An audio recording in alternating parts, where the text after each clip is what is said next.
Estudo do capítulo 12 do Apocalipse. A mulher e o dragão.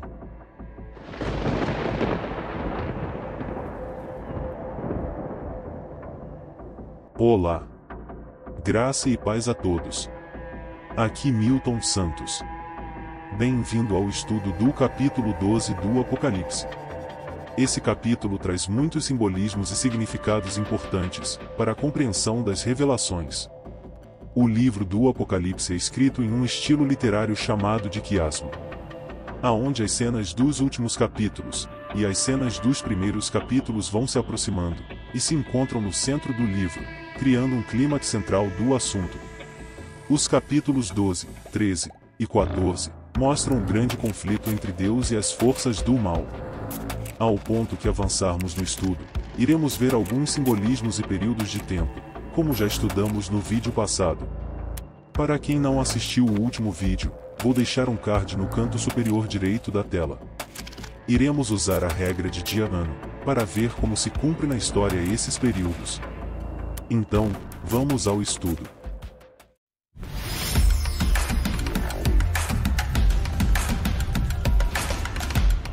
A mulher. Viu-se grande sinal no céu, a saber, uma mulher vestida do sol com a lua debaixo dos pés e uma coroa de 12 estrelas na cabeça, que, achando-se grávida, grita com as dores de parto, sofrendo tormentos para dar à luz. Apocalipse 12, 1 e 2. Após pesquisar a respeito desses simbolismos, a maioria dos estudiosos concorda com a versão que irei apresentar para vocês. Então, como eu creio que a própria Bíblia se interpreta, acredito ser a visão mais plausível dos fatos. Como os versículos não estão em ordem, vamos ver primeiramente tudo sobre a mulher, e em seguida sobre o dragão, para ficar mais didático. E por fim a conclusão. Quais os simbolismos apresentados nesses versículos?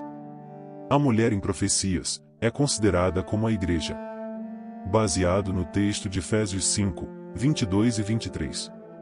Então significa uma igreja que está vestida do sol, com uma lua debaixo dos pés. Mas o que isso quer dizer? Vestida do sol quer dizer vestida com a justiça de Deus, e a lua, como não possui luz própria, ela reflete a luz do sol.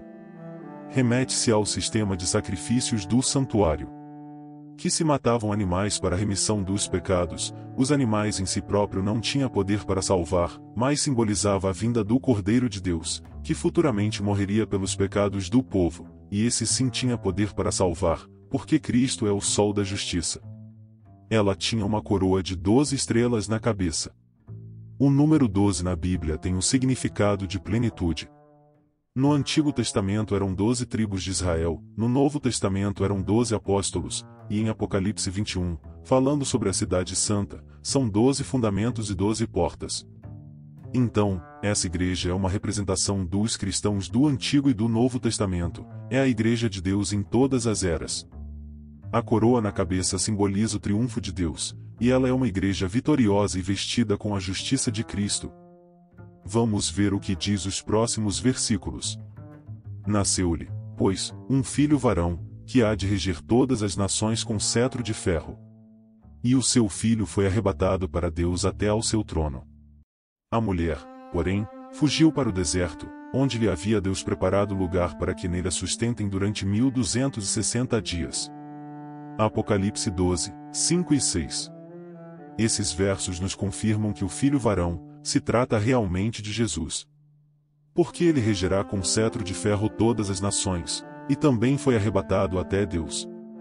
Quanto à mulher fugir para o deserto, é a fuga de um remanescente para lugares pouco povoados, como por exemplo os valdenses, que preservaram a palavra de Deus mesmo em meio a tantas perseguições, e moravam em cavernas, afastado da civilização.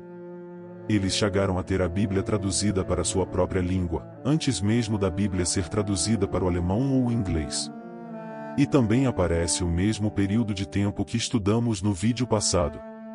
Na história só há um poder que poderia ameaçar essa igreja dessa forma, e esse poder é o Império Romano, junto com a união da igreja. Não existe uma segunda opção. Só esses dois poderes atuaram na história nesse período. Após a queda de Roma só restou o poder dos papas, que durou exatamente 1260 anos, como já estudamos. Aqui quero mostrar para vocês que é citado 3 períodos de tempo, de formas diferentes, mas se tratam do mesmo período. Os 1260 dias citado no capítulo 12 verso 6, é igual a 1260 anos como já vimos. Usando os cálculos de dia-ano. Os 42 meses, que está em Apocalipse 13, 5, corresponde ao mesmo período. Vamos calcular. O calendário judaico tinha 30 dias em todos os meses, sendo assim 42 meses vezes 30 dias, é igual a 1260 dias que por sua vez 1260 anos. E por fim em Apocalipse 12, 14, diz que a mulher vai ser sustentada durante um tempo, tempos e metade de um tempo. Tempo quer dizer ano, de acordo com Daniel 11, 13. Então temos 3 anos e meio. Que é igual a 42 meses, que é igual a 1260 dias, e por fim, 1260 anos. Vou deixar na tela esses cálculos para você pesquisar. O dragão. Viu-se, também, outro sinal no céu, e eis um dragão, grande, vermelho, com 7 cabeças, 10 chifres, e nas cabeças, 7 diademas. A sua cauda arrastava a terça parte das estrelas do céu, as quais lançou para a terra. E o dragão se deteve em frente da mulher que estava para dar à luz, a fim de lhe devorar o filho quando nascesse. Apocalipse 12, 3 e 4. Aqui temos uma visão bem clara do significado desse dragão. É uma menção direta a Satanás, que com sua cauda arrasta uma terça parte das estrelas do céu. Essas estrelas em profecias significam anjos, como descrito em Apocalipse 1, 20. E quando ele se deteve diante da mulher, retrata quando Herodes mandou matar todos os bebês de 2 anos para baixo. Essa foi a tentativa de lhe devorar o filho quando nascesse. Então Satanás usa de instrumentos humanos, para realizar os seus planos.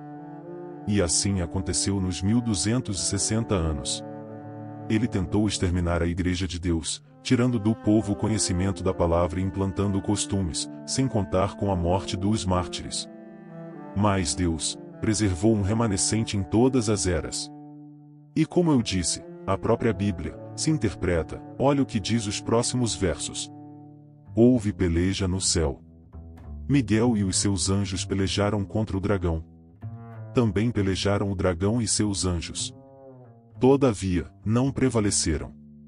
Nem mais se achou no céu o lugar deles. E foi expulso o grande dragão, a antiga serpente, que se chama Diabo e Satanás, o sedutor de todo o mundo, sim, foi atirado para a terra, e, com ele, os seus anjos. Apocalipse 12, de 7 a 9. Nesses versos confirmam o significado das estrelas e ainda nos dá mais detalhes sobre o dragão. Quando fala o grande dragão, a antiga serpente, está se referindo à serpente lá do Éden, que enganou Eva. E Deus fez uma promessa. Porém inimizade entre ti e a mulher, entre a tua descendência, e o seu descendente. Este te ferirá a cabeça, e tu lhe ferirás o calcanhar. Gênesis 3, 15. Satanás conseguiu ferir o calcanhar quando ele provocou a morte de Cristo naquela cruz, mas Cristo ressuscitou. O ferimento do calcanhar quer dizer uma ferida parcial, não de morte. Mas o ferir a cabeça, essa sim é uma ferida de morte, e nesse caso quando Cristo lhe ferir a cabeça será a morte eterna. Será o término de toda a maldade, e de todo o pecado. Então desde o livro de Gênesis, que o Senhor nosso Deus, já tem um plano estabelecido para a salvação de toda a humanidade. Então, ouvi grande voz do céu, proclamando: agora veio a salvação, o poder, o reino do nosso Deus e a autoridade do seu Cristo, pois foi expulso o acusador de nossos irmãos, o mesmo que os acusa de dia e de noite, diante do nosso Deus. Eles, pois, o venceram por causa do sangue do Cordeiro e por causa da palavra do testemunho que deram e, mesmo em face da morte, não amaram a própria vida. Por isso, festejai, ó céus, e vós, os que neles habitais. Ai da terra e do mar, pois o diabo desceu até vós, cheio de grande cólera, sabendo que pouco tempo lhe resta. Apocalipse 12, de 10 a 12. Por fim, desde o Éden que o diabo atua como príncipe desse mundo quando enganou Eva. Por usurpação ele conseguiu tirar o direito de Adão, como representante desse mundo. Mas Deus, sempre teve um plano para nos salvar, e esse plano está em vigência até hoje, para aqueles que são fiéis aos seus propósitos. Assim diz em Apocalipse 12, 17. Irou-se o dragão contra a mulher e foi pelejar com os restantes da sua descendência, os que guardam os mandamentos de Deus e têm o testemunho de Jesus. E se pôs em pé sobre a areia do mar. Apocalipse 12, 17. Essa é a condição. O verso é bem claro: os que guardam os mandamentos de Deus e têm o testemunho de Jesus. Aqui encerramos mais um capítulo desse estudo. É muita informação para assimilar em tão pouco tempo, e para alguns pode ser uma novidade, por nunca ter ouvido falar sobre essas profecias. Mas volte o vídeo se necessário, e compare em sua Bíblia para compreender o assunto. Deus tem lindas promessas em seu livro. Não pense que a vida é somente esse quadro que vemos nos dias de hoje. Há um céu a alcançar e uma eternidade com o nosso Criador. Pense nisso. Vou ficando por aqui, espero que tenha sido didático a explicação e que tenha gostado do vídeo. Para que mais pessoas se interessem pelo estudo, deixe seu like, se inscreva no canal e ative o sininho, para continuarmos aprendendo juntos sobre a Palavra de Deus. Graça e paz a todos. Até mais, e tchau.